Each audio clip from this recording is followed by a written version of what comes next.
इन्होंने इजराइल के साथ एक समझौता किया था, उसके तहत एक सॉफ्टवेयर लिया है।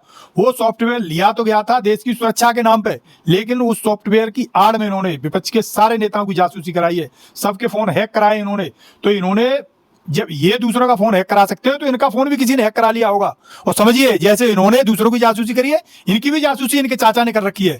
तो ये अब वहां ब्लैकमेल हो रहे हैं। नहीं तो क्या मजाल है, एक आदमी रोज बेइज्जत कर रहा है, देश की इज्जत को बेइज्जत कर रहा है, शर्मसार कर रहा है, जो उसके खिलाफ ये बोल ही नहीं पा रहे हैं। नमस्कार, स्वागत है आपका। मेरा नाम है विपिन बेबाक। हमारे साथ स्टूडियो में मौजूद हैं प्रोफेसर अरुणेश यादव जी, नमस्कार। हैं, और हमारे सीधे हाथ की तरफ बैठे हैं सुमिति यादव जी, ये भी कांग्रेस के वरिष्ठ नेता हैं। स्वागत है साहब जी, धन्यवाद।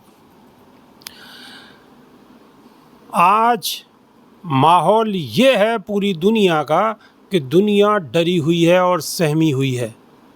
ईरान का और इजराइल का युद्ध चल रहा है और भारत की स्थिति स्पष्ट नहीं है, लेकिन एक पार्टी के लोग और ख़ास तौर से उनके चाहने वाले लोग इजराइल की तरफ बड़ी उम्मीदों से देख रहे हैं। हालांकि ईरान हमारा दुश्मन नहीं है, लेकिन सरकार की भी पॉलिसी ऐसी है कि कहीं ना कहीं असमंजस की स्थिति है। तो प्रोफेसर साहब से जानने की कोशिश करेंगे कि भारत अपना स्टैंड क्यों नहीं क्लियर कर पा रहा है। देखो साहब, मोदी जी जब से प्रधानमंत्री बने हैं तब से अब स्टैंड क्लियर होने बंद हो गए। रूस यूक्रेन का युद्ध हुआ, रूस हमारा परंपरागत मित्र माना जाता रहा है। प्रधानमंत्री ने खुल के रूस की हिमायत नहीं करी, चीन ने वीटो पावर दी, तब जाके रूस को सपोर्ट मिला। तो इससे हमारे रूस से संबंध में खटास आ गई। वहाँ भी ये बिजनेस वाली डुअल पॉलिसी चलाते रहे। और अब ईरान का मामला आ गया तो ईरान से, जहाँ मैं समझता हूँ, हमारे व्यापारिक और तमाम तरीके के रिश्ते ईरान से ठीक ठाक हैं। और अमेरिका वहाँ इजराइल को सपोर्ट कर रहा है और आसपास के जो मुल्क हैं वो भी इजराइल को सपोर्ट कर रहे हैं। तो हमारे देश को ईरान का सपोर्ट करना चाहिए, कूटनीति के तहत करना चाहिए, जिससे कि आगे हमें फ़ायदा मिल सके। लेकिन हो क्या रहा है कि प्रधानमंत्री इजराइल का के प्रति जो प्रधानमंत्री का मोह है और अमेरिका के प्रति उनका जो याराना है, वो इन्हें इन सब कामों से करने से रोक रहा है। और अमेरिका हमारी विश्व पटल पे लगातार बेइज्जती कर रहा है। अब बता रहे हैं, अभी तक जब मैं बोल रहा हूँ मेरी जानकारी में 16 बार ट्रम्प बोल चुका है कि हमने युद्ध रुकवाया, और पाकिस्तान वाले को वो विश्व शांति का प्रतीक बता रहा है। पाकिस्तान वाले को लंच पे बुला के बढ़िया भोजन करवाया और हमारे वाले को हर जगह बेइज्जत कर रहा है और डरा रहा है। लेकिन अगर ये वजह क्या है अरुणेश यादव, सवाल तो ये है कि अमेरिका खुद अब लड़ाई में डायरेक्ट कूद चुका है। उसने खुद अपनी मिसाइलों से हमला किया है, जो वहाँ के परमाणु संयंत्र हैं उन पे हमला किया है सीधा सीधा। तो अमेरिका की अब सीधी सीधी एंट्री हो चुकी है। तो इस हिसाब से तो जो और कई सारे मुल्क हैं, मानो चाइना है, रशिया है, ये ईरान की तरफ स्वाभाविक है कि उन्हें जाना पड़ेगा, सहयोग देना पड़ेगा। तो ये तो विश्व युद्ध की तरफ। देखिए, विश्व युद्ध की पृष्ठभूमि तो उस समय लिख गई थी जब रूस यूक्रेन का युद्ध शुरू हुआ था। उसी समय दुनिया लगभग दो तरफ हो चुकी थी। हालांकि अब जो माहौल बन गया है, क्योंकि इजराइल पिछले 2 साल से फ़िलिस्तीन पे हमलावर रहा है, फ़िलिस्तीन को लगभग उन्होंने ख़त्म कर दिया। और अब ये इनका जो दुस्साहस है वो अमेरिका के सपोर्ट की वजह से इतना बढ़ गया। अब वो ईरान को ख़त्म करना चाहते, क्योंकि ईरान भी व्यापारिक दृष्टि से पूरे मिडिल ईस्ट में एक आकर्षण का केंद्र है। और इजराइल और अमेरिका ये चाहता है कि ईरान कमज़ोर हो जाए। जैसे इराक पे अमेरिका का कब्जा हुआ है, वैसे ये लोग ईरान पे अपनी मोनोपोली बनाना चाहते हैं।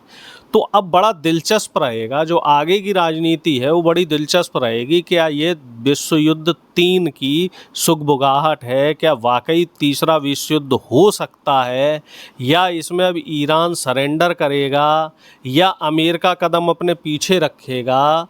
क्योंकि और इसमें एक चीज़ और देखने वाली है कि चीन किस हद तक ईरान का सपोर्ट करेगा, रशिया किस हद तक सपोर्ट, हाँ, रूस किस हद तक सपोर्ट करेगा।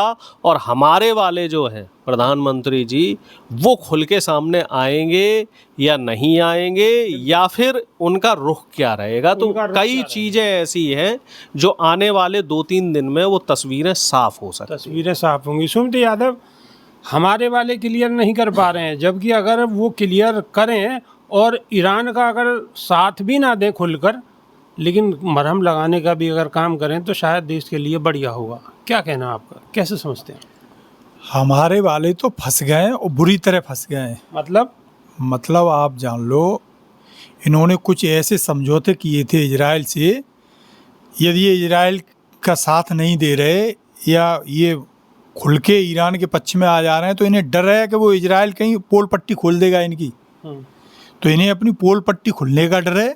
और दूसरा, ईरान के खिलाफ इसलिए नहीं जा सकते क्योंकि व्यापारिक हित सधे हुए हैं। हमारे यहाँ जो क्रूड ऑयल आता है, हमारे यहाँ जो गैस आती है, वो बाया ईरान आती है। 80% जो हमारे यहाँ बाहर से ये इंपोर्ट हो रहा है वो ईरान के रास्ते से हो रहा है। तो ईरान ने जरा सी आंखें तरेर दी तो हमारे यहाँ तो हाहाकार मच जाएगा। देश में पता लगी तेल का संकट खड़ा हो जाएगा, गैस का संकट खड़ा हो जाएगा। तो भारत को अपना स्टैंड साफ करना चाहिए ना इस विषय पर। जब इतना जरूरी है हमारे लिए ईरान, तो उस भारत को अपना स्टैंड साफ करना चाहिए। अब है क्या, इजराइल से इन्होंने दो सरकारों के बीच कुछ गुप्त समझौते कर लिए थे, जिसपे हमारे यहाँ की पार्लियामेंट में भी हल्ला मचता रहा। अब इन्हें ये वो डर लग रहा है कि अब तक तो ये पेगासस के नाम पे बिल्कुल मौन हो जा रहे थे, बता ही नहीं रहे थे, कुछ चिल्लाते रहिए आप साहब जो है। लेकिन अब इन्हें ये डर लग रहा है कि यदि हमने कहीं ऑफिशियली बयान दे दिया तो वहाँ की सरकार भी ऑफिशियली अनाउंस न कर दे कि हाँ हमने जो है जासूसी सीधा ये एक पोल खोल रहे हैं सरकार की कि पेगासस ने जो है, पेगासस के माध्यम से इजराइल ने सरकार के भी कुछ गुप्त सारी चीजें रख ली हैं, ये कहना चाह रहे हैं आप? अरे बिल्कुल साहब, यही कहना चाह रहे हैं। हमारे यहाँ कहते हैं ना जो है कि पेड़ पर चढ़ना नहीं सिखाया, बाकी छोटी मोटी विद्याएं दे दी। ऐसे ही इजराइल ने इन्हें छोटे मोटे कुछ जो है सॉफ्टवेयर दे दिए। पूरा सुमिति यादव तो एक नया सवाल उठा रहे हैं, उनका सीधा सीधा कहना आप सुन ही रहे हैं कि कुछ गुप्त समझौता है, यानी कि कहीं ना कहीं दबाव की राजनीति हो रही है। इजराइल कहीं ना कहीं पेगासस के माध्यम से सरकार की कुछ ऐसी चीज़ें कि जो ओपन हो जाएं वो देश के लिए दुखदाई हो सकती हैं, राजनीति के लिए दुखदाई हो सकती हैं और सत्ता पक्ष के लिए दुखदाई हो सकती हैं। कितना आप सहमत हैं इस बात से? मुझे तो ऐसा लग रहा है कि इजराइल ने और अमेरिका ने मिलके मोदी जी की पूंछ दबा रखी है। ओफो। क्योंकि प्रधानमंत्री ने हमारे देश में सत्ता में रहने के लिए, विपक्ष को दबाए रखने के लिए, खास तौर से कांग्रेस को दबाए रखने के लिए, और जो इनके काले कारनामे थे नोटबंदी और जीएसटी के टाइम पे, कोविड के टाइम पे, जो भी इनके काले यादव ये बहुत बड़ी बात कही है। आप भी बड़ी बात कह रहे हैं, हकीकत है। सुमिति यादव ने भी बहुत बड़ी बात ये बताइए, ये ब्रेकिंग न्यूज हो सकती है? नहीं, ब्रेकिंग कुछ नहीं। मुझे ये बताओ, नोटबंदी फेल्योर था? फेल्योर था कि नहीं था? जीएसटी फेल्योर था? कोविड के समय अव्यवस्थाएं हुई? तो तमाम चीज़ों को बचाए रखने के लिए ये विपक्ष पे हमलावर रहे। कैसे रहे? वो पेगासस के जरिए, पेगासस से विपक्ष की रणनीति चुराते रहे, जासूसी करते रहे। तो इजराइल और अमेरिका को आप क्या बच्चा समझ रहे हैं? इजराइल और अमेरिका बहुत सातिर देश हैं और इन लोगों ने प्रधानमंत्री की नब्ज दबा रखी है, पूंछ दबा रखी है। मतलब मैं ये शायद इसीलिए 16 बार बेइज्जती होने के बाद भी प्रधानमंत्री बेशर्मी से हंस रहे हैं। तो मैं ये बात कहूं कि कांग्रेस नेता सीधा सीधा एक राज खोल रहे हैं बहुत बड़ा देश का। राजबाज कुछ नहीं। देखो, हमारे अर्थ का अनर्थ मत करो, हमारे अर्थ का अनर्थ मत करो। राज क्या है इसमें? ये तो खुली किताब है। आप एक बार बताइए, इतनी बड़ी बात बोल रहे हैं कि पेगासस के माध्यम से मोदी सरकार का कुछ गुप्त समझौता, जो गुप्त समझौता है वो कैच किया हुआ है, उसका बहाना लेकर सरकार को दबाने की कोशिश की जा रही है। बात सुनिए इसमें कि प्रधानमंत्री आखिर चुप क्यों है? ट्रंप बार बार बड़बोले बयान देते हैं, फिर भी प्रधानमंत्री कुछ क्यों नहीं बोलते? तो यही राज है जो आप बताना चाह रहे हैं। पेगासस पूंछ तो दबी पेगासस। अब पेगासस है, पेगासस या अडानी की नहीं। आप ऐसे देखिए, इनके मित्र के खिलाफ वहाँ अमेरिका, अभी अब जिक्र कर रहे हैं ट्रंप साहब का, वहाँ की अदालत में केस चल रहा है। तो सीधा सीधा जाहिर है इनकी यारी है। तो ये कब चाहेंगे कि इनके यार पे कोई मुसीबत आ जाए? और इजराइल के साथ बात रही तो ये तो भाई वो कह चुके हैं कि दो राष्ट्रों के बीच समझौता है। जब ये मांग करेगी कि वो समझौता क्या है तो उन्होंने राष्ट्रीय सुरक्षा का हवाला दे दिया। साहब वो बात बताई नहीं। कोई ऐसा समझौता है इनके साथ, ये बेनकाब हो जाएंगे पूरी तरह से, इसलिए ये डर रहे हैं, इसलिए ये खुल के जो है। तो आप तो बेनकाब कर ही रहे हैं ना। अरे भाई हमारा तो ये काम है कि बताएं लोगों को सच्चाई क्या है, हम तो लोगों को सच्चाई बता रहे तो हैं। सच्चाई बता दो एक बार और फिर। सच्चाई बिल्कुल बता दी हमने साहब। इन्होंने इजराइल के साथ एक समझौता किया था, उसके तहत एक सॉफ्टवेयर लिया है। वो सॉफ्टवेयर लिया तो गया था देश की सुरक्षा के नाम पे, लेकिन उस सॉफ्टवेयर की आड़ में इन्होंने विपक्ष के सारे नेताओं की जासूसी कराई है, सबके फ़ोन हैक कराए इन्होंने। तो इन्होंने जब ये दूसरों का फ़ोन हैक करा सकते हो तो इनका फ़ोन भी किसी ने हैक करा लिया होगा। और समझिए जैसे इन्होंने दूसरों की जासूसी करी है, इनकी भी जासूसी इनके चाचा ने कर रखी है। तो ये अब वहाँ ब्लैकमेल हो रहे हैं। नहीं तो क्या मजाल है, एक आदमी रोज़ बेइज्जत कर रहा है, देश की इज्जत को बेइज्जत कर रहा है, शर्मसार कर रहा है, जो उसके खिलाफ ये बोल ही नहीं पा रहे हैं। इनके मतलब मुंह पे ताले लग जा रहे हैं जो है। और हम, आप सोच रहे हो कि हम इनकी जय जयकार। आप भी सुमित यादव की बात से सहमत हैं? बिल्कुल सहमत है। खुल के बोलो ना कि फिर। बिल्कुल सहमत है कि चोर को भी बड़ा चोर मिल गया, टोपीबाज को भी बड़ा टोपीबाज मिल गया। प्रधानमंत्री यहाँ हमारे देश में सबको टोपी पहनाते रहते थे, अब अमेरिका इजराइल ने प्रधानमंत्री जी को टोपी पहना दी।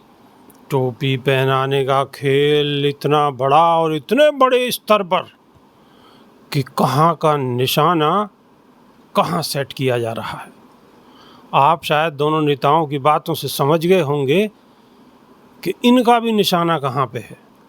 अब निशाना सही है या गलत है ये तो सरकार ही जवाब दे सकती है, लेकिन कहीं ना कहीं कांग्रेसी नेताओं ने बड़ा मुद्दा उठाया है और कल को ये राजनीतिक गलियारों में कहीं हड़कंप ना मचा दे।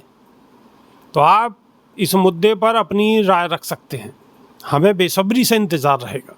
तो अभी के लिए सिर्फ इतना ही, नई वीडियो में फिर रूबरू होंगे। बहुत बहुत शुक्रिया, धन्यवाद, नमस्कार। नमस्कार जी। शुक्रिया जी।